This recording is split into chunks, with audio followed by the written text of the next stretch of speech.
Una voz de amonestación. Parley P. Pratt. Capítulo 3. Del reino de Dios.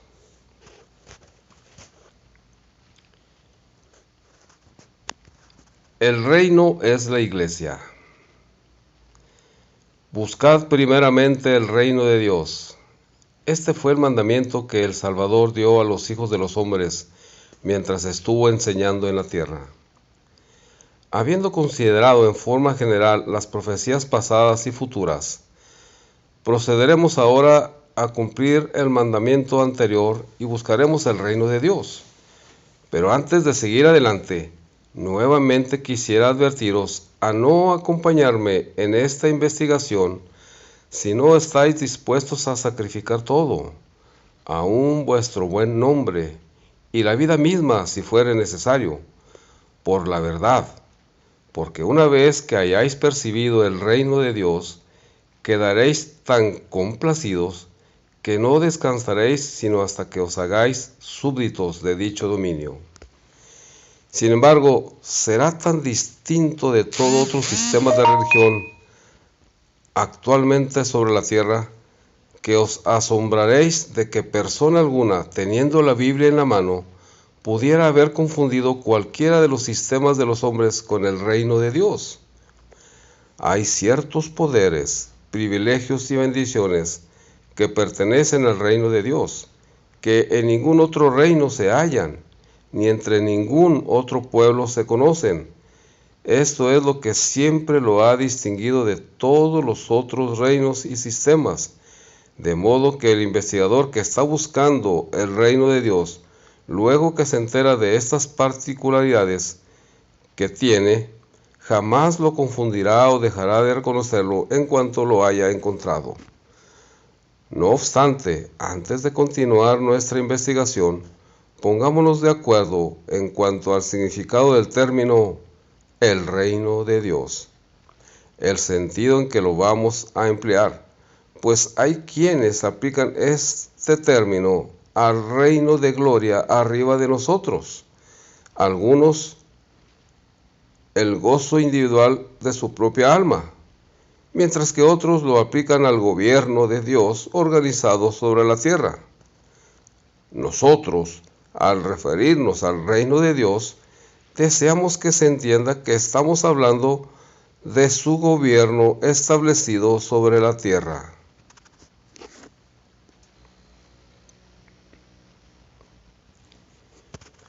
Bases fundamentales del reino de Dios. Pues bien, nos lanzaremos ahora al extenso campo que se halla delante de nosotros en busca de un reino. Mas detengámonos un momento y consideremos, ¿qué es un reino? Yo sostengo que se precisan 4 cosas para poder constituir o establecer cualquier reino, sea en los cielos o en la tierra. A saber, primero, un rey.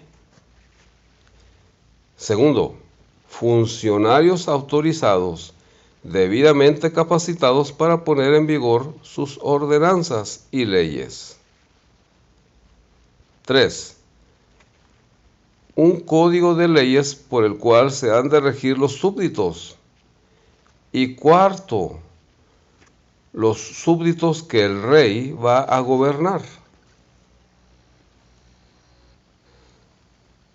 Donde se hallaren estas cosas en su propio orden y debida autoridad, allí existirá un reino. Pero si alguna llegare a fallar o a faltar, se desorganizará el reino. Por consiguiente, dejaría de existir hasta que fuese reorganizado según el modo anterior.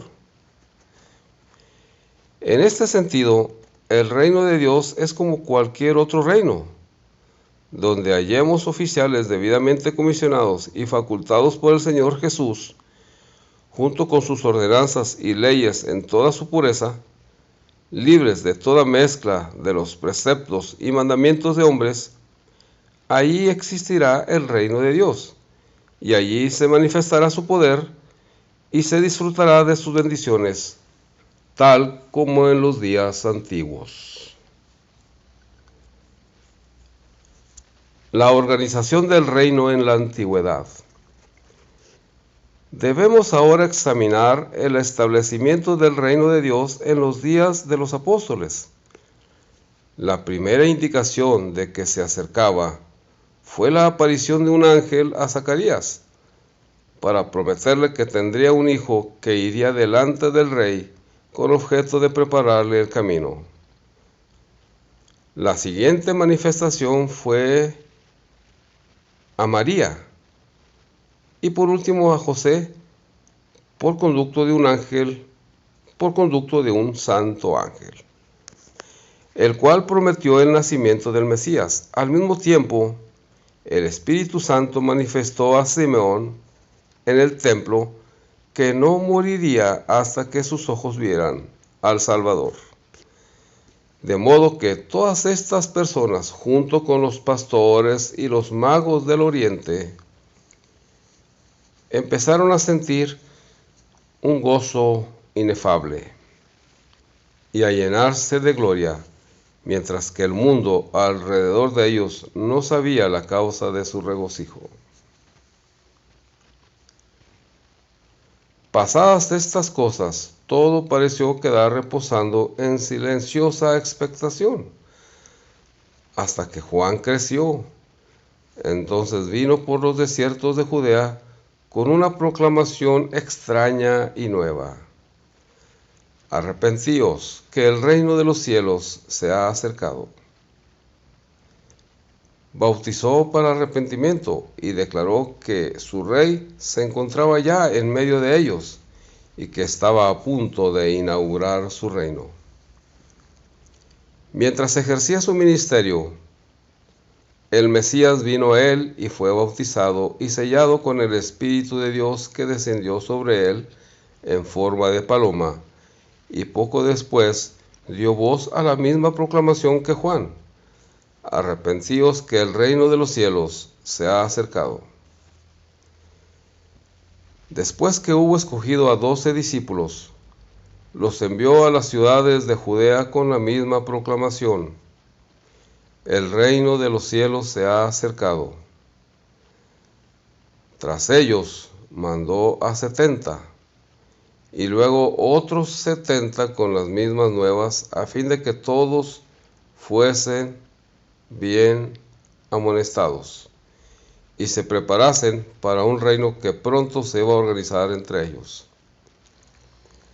Estas cosas produjeron el efecto deseado, pues dieron motivo a una expectación general, con mayor particularidad en el corazón de sus discípulos, que diariamente esperaban triunfar de sus perseguidores mediante la coronación de aquel personaje glorioso, a la vez que ellos mismos tenían la esperanza de ser premiados por todo lo que se habían afanado y sacrificado por él, con un puesto exaltado cerca de su persona. Mas qué cruel decepción deben haber sufrido al ver que su rey era encarcelado y crucificado, después de ser escarnecido, mofado, ridiculizado y por fin batido y vencido por los judíos, así como por los gentiles.